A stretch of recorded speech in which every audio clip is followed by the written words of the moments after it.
రామ్టాక్కి తిరిగి స్వాగతం. ఆంధ్రాకి పెట్టుబడులే పెట్టుబడులు. అదాని ప్రపోజల్స్, రిలయన్స్ అంగీకారాలు, టాటా ఒప్పందాలు, ఎంఎన్సి స్టీల్ ప్లాంటు, ఇలా ఎన్నో ఎన్నో ఇంకా ముందు ముందు ఇంకెన్నో సర్ప్రైజెస్. ఓ విధంగా 5 సంవత్సరాలు పోగొట్టుకున్నామనేటువంటి బాధని మరిచిపోయే విధంగా వస్తున్నాయి.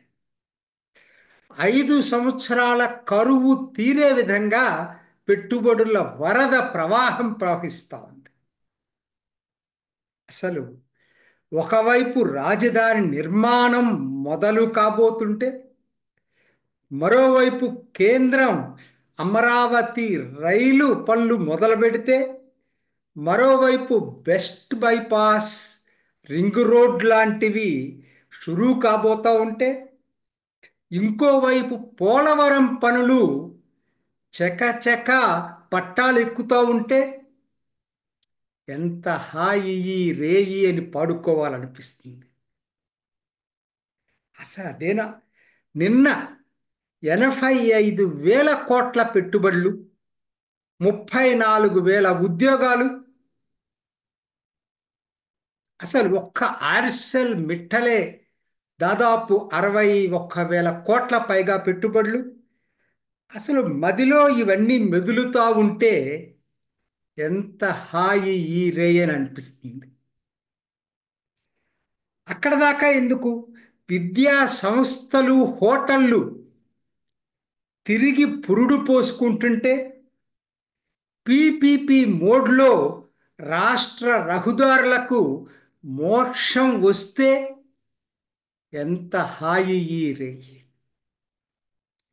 ఇదే కాదు, సోషల్ మీడియాలో ఆడబడుచులకు నిద్ర లేకుండా చేసిన సంఘ విద్రోహకర శక్తులకు బేడీలు వేసి బొక్కలో తోస్తే ఇకనైనా అందరూ నిద్రపోతున్నందుకు ఎంత హాయి రేయని పాడుకోవాలనిపిస్తుంది. ఇది మొదటి సంవత్సరం అర్ధభాగం లోపే, అది మర్చిపోవద్దు. 5 సంవత్సరాల్లో మొదటి సంవత్సరం అర్ధభాగం లోపే. ఇంకా 4.5 సంవత్సరాలు మిగిలే ఉంది. చంద్రబాబు, పవన్ కళ్యాణ్ కలిసి రథసారథులుగా ఆంధ్రాని ప్రగతి పదంలో అంగలేస్తూ నడిపిస్తున్న దానికి ఈ 6 నెలల సుపరిపాలన ఓ పెద్ద ఉదాహరణ. అదే సమయంలో నిన్నటి ఈనాడు వార్త చూసిన తరువాత నాకైతే మనసు చాలా కలత చెందుతుంది. ఇంత వేగంగా అభివృద్ధి చెందుతున్న సంతోషంతో ప్రతి ఒక్కరూ ఉరకలేస్తూ ఉంటే, జమ్ముల మడగలో నిన్న జరిగినటువంటి సంఘటన, అదానీ కంపెనీకి జరిగిన సంఘటన గుర్తు చేసుకుంటే భయం వేస్తా ఉంది. ఎక్కడ మళ్ళా పారిశ్రామికవేత్తలకు ఈ వార్త చేరితే వాళ్ళు తిరిగి పునరాలోచించుకుంటారేమోనని భయం వేస్తూ ఉంది. ఏం జరిగింది? నేను ఆదినారాయణ రెడ్డి కుటుంబం, ఆయన నియోజకవర్గంలో వస్తుందట ఈ ప్లాంటు. అదానీ కంపెనీ 1000 మెగావాట్ల 400 ఎకరాల పైగా 1000 మెగావాట్ల పంపుడు స్టోరేజ్ ప్లాంట్ అదానీ కంపెనీ కడతా ఉంది. వాళ్ళ పర్మిషన్ కావాలి. పర్మిషన్ అంటే ఏం లేదండి, గవర్నమెంట్ పర్మిషన్ కాదు. రాయలసీమలో ఏ నియోజకవర్గానికి వాళ్ళ సామ్రాజ్యం అది. వాళ్ళకి ట్యాక్స్ కట్టాలి, వాళ్ళ కుప్పం చెల్లించాలి. అది చెల్లించకపోతే ఎంత పెద్ద పారిశ్రామికవేత్త అయినా భయపడాల్సిందే. అక్కడ భయపడేటట్లు చేస్తారు వాళ్ళు. నిన్న జరిగిందేంటి? వాళ్ళ వాహనాల్ని ధ్వంసం చేశారు, వాళ్ళ కార్యాలయాన్ని ధ్వంసం చేశారు, రాళ్ళు విసిరి ఒక భయానక వాతావరణాన్ని సృష్టించారు. ఏమిటిది?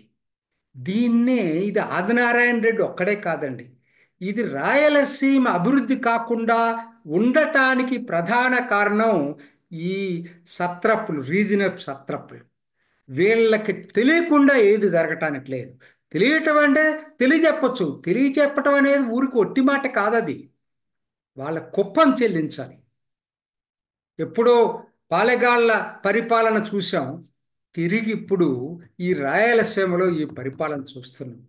చాలా వరకు పోయింది అనుకున్నాను, పోలా. నిన్నటి ఉదాహరణ అర్థమైంది ఏంటంటే వాళ్ళ సామ్రాజ్యం కొనసాగుతూ ఉంది. ఎంత ప్రమాదం అంటే ఇది ఒక బ్రాండ్. ఒక ఆదినారాయణ రెడ్డి అనే కాదు, ఇది ఆదినారాయణ రెడ్డి బ్రాండ్. ఇది ఆయన ట్రాక్ రికార్డ్ ఇదే, కొత్తదేం కాదు. అటువంటిదే మిగతా వాళ్ళది కూడా చాలా మంది ఉన్నారు. ఇటువంటి నాయకులు చాలా చోటా మోటా నాయకులు, పెద్ద నాయకులు చాలా మంది సంపాదించిందంతా దాని ద్వారానే. వాళ్ళు ఈ దాదాగిరి మాఫియాలతోనే సంపాదించారు వాళ్ళు. ఇవాళ తిరిగి ఇవాళ ఇంత బ్రహ్మాండమైనటువంటి పెట్టుబడులు వస్తూ ఉంటే ఇది చీడ పురుగులాగా ఇటువంటి సంఘటనలు జరిగేటట్టయితే ఇది మిగతా పారిశ్రామికవేత్తలకు చేరితే ఎంత ప్రమాదకరమండి. జరిగింది ఎవరికి ఇవ్వాలా? అసలు మోస్ట్ పవర్ఫుల్ ఇండస్ట్రియలిస్ట్ ఎవరైనా ఉన్నారంటే ఈ దేశంలో అదాని. ఆయన పేరు ప్రతి ఒక్కరికి తెలుసు. మోడీకి అత్యంత సన్నిహితుడని కూడా తెలుసు. అటువంటి వ్యక్తికే ఇది జరిగిందంటే మామూలు పారిశ్రామికవేత్త పరిస్థితి ఏంటి? ఖచ్చితంగా దీని మీద దీని మొగ్గలను తుంచాల్సినటువంటి అవసరం ఎంతైనా ఉంది. అది ఆయన బీజేపీ ఎమ్మెల్యే. బీజేపీ పార్టీ ఏం చేస్తూ ఉంది? ఖచ్చితంగా ఇప్పుడు ఈ దీంట్లో నచ్చజెప్పటమో రాజీ చేయటమో కుదరదండి. ఒక్క ఒక్క దాంట్లో పోలీసులు కేసు నమోదు చేసినట్టుగా తెలుస్తూ ఉంది. ఇది దీంట్లో గనక రాజీ పడకుండా ఖచ్చితంగా ఒకరిని గనక కస్టడీలోకి పంపించగలిగితే రెండో వాడికి కూడా అర్థమవుతుంది గట్టిగా నిలబడాలని.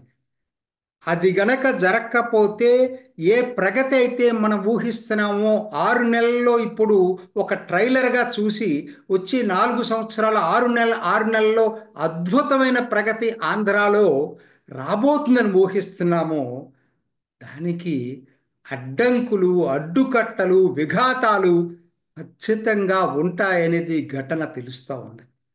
చంద్రబాబు నాయుడు గారు, పవన్ కళ్యాణ్ గారు, మీరిద్దరూ మాత్రం ఎక్కడా రాజీ పడొద్దు ఈ విషయంలో. ఎటువంటి పరిస్థితుల్లో కూడా వెనకడుగు వేయకూడదు. వాళ్ళతో ఆయనతో సంప్రదింపులు అనవసరం.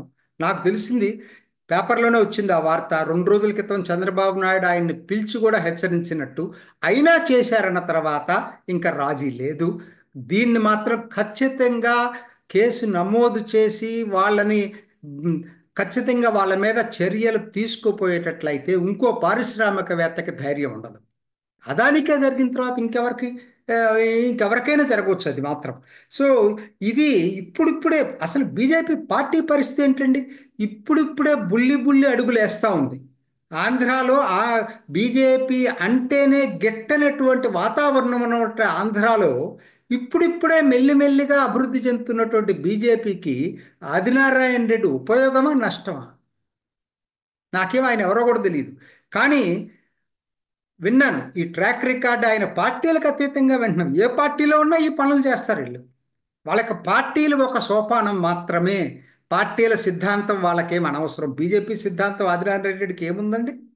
ఏమీ లేదు. సంపాదించుకోవటానికి ఒక పార్టీ కావాలి. దాంట్లో వైసీపీ నుంచి బయటకు వచ్చిన తర్వాత దీంట్లో చేరాడు. కేంద్రంలో అధికారంలో ఉన్న పార్టీ కాబట్టి ఇప్పటికైనా ప్రభుత్వ పరంగా చంద్రబాబు నాయుడు, పవన్ కళ్యాణ్, పార్టీ పరంగా బీజేపీ కఠిన చర్యలు ఆదినారాయణ రెడ్డి మీద తీసుకోగలిగితేనే అప్పుడే అందరం ముందు కూడా ఎంత హాయి ఈ రేయను పాడుకోగలం. లేకపోతే కష్టాలకి మనం ప్రిపేర్ కాక తప్పదు. ఇది ఈనాటి రామ్ టాక్. ఇంకొక ఎపిసోడ్లో మళ్ళీ కలుసుకుందాం. నమస్తే. చూసారు కదండి. మరి ఈ వీడియో కనుక మీకు నచ్చినట్లయితే ఒక లైక్ కొట్టేసి మీ అభిప్రాయాన్ని కూడా కామెంట్ బాక్స్లో తెలియజేస్తూ ఇలాంటి ఇంట్రెస్టింగ్ అప్డేట్స్ కోసం మా ఛానల్ని సబ్స్క్రైబ్ చేసుకోండి.